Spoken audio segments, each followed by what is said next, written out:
I'm sitting on a curb on the street and it's cold. I'm wearing shorts and flip flops and it's probably 30 degrees outside and I'm in handcuffs. And I just remember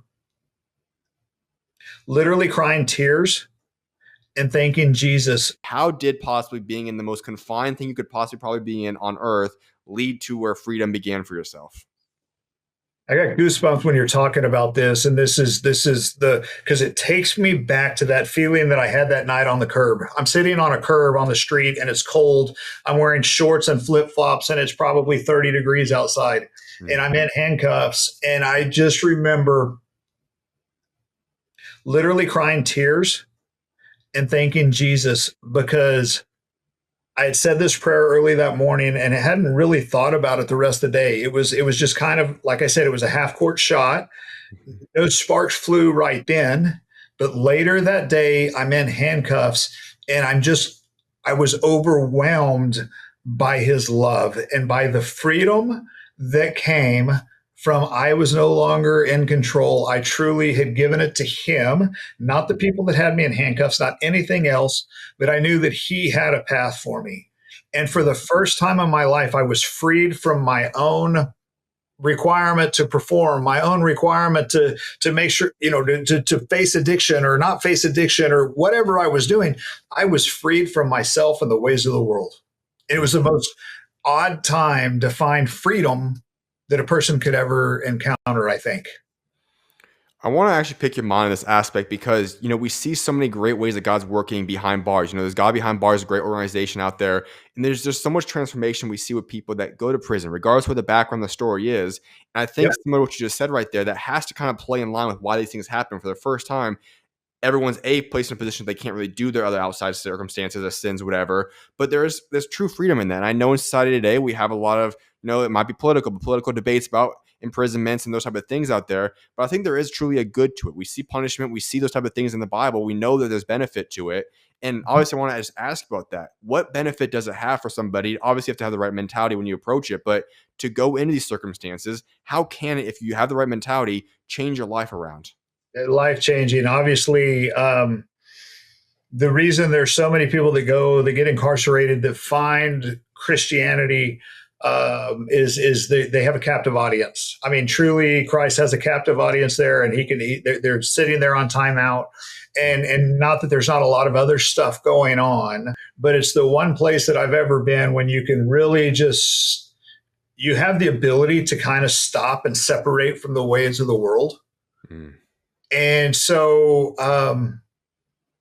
the opportunity is there for people to really seek change.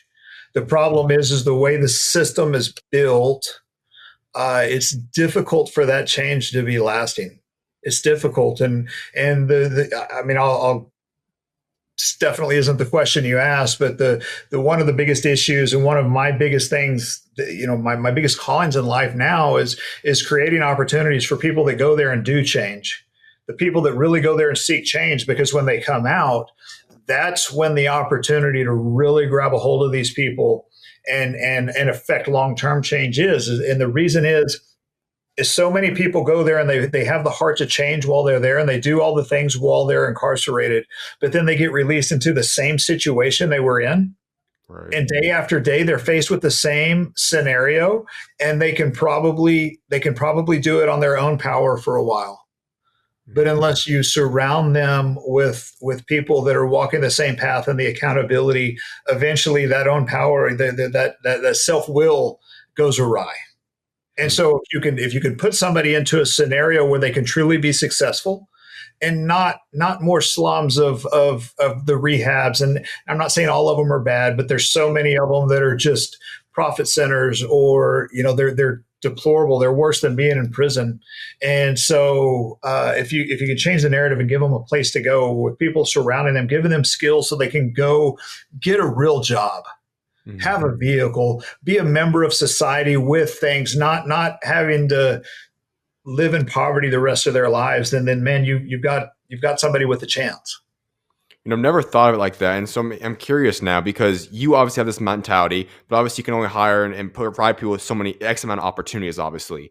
When you talk about this is change that could happen. You just talked about that. I think it makes perfect sense right there. How as society do we do this? Is it something that possibly government gets involved and we have a system put in place? Is it something where just more, God-fearing men like yourself that own companies can go open up their doors and say, you know what, here we're going to do, like, how do we fix this? How do we put people in position to walk with Jesus and truly turn their lives around?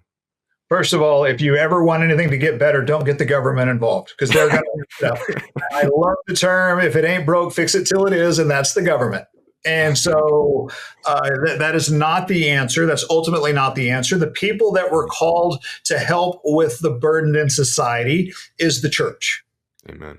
It starts and ends with the church. From the beginning of the time, that the church was the people, that was the entity that helped anybody in need. Mm-hmm. And so it's the people, it's the Christians that really believe that need to go out there and really make a difference. I'm partnered with I'm on the board and partnered with a facility in New Mexico called Dream Center, New Mexico. Mm-hmm. And its whole mission, we're opening up this year, and its whole mission is to bring people exactly what I said, out of prison, out of incarceration, and give them the skills in life that they need to be successful. Give them the places that they can have their family and their children come and live with them and be a part of their lives and not be separated and have to go back into the same poor situation they were in before, where they're surrounded by the things that sent them to prison in the first place. If this conversation blessed you today, please hit the like button and subscribe. It genuinely helps YouTube push this message to more people who need to hear it. If you're listening on audio, a 5-star review is a huge help. Share this episode with a friend or family member who needs encouragement and let me know your thoughts in the comments. God bless, and I'll see you in the next one.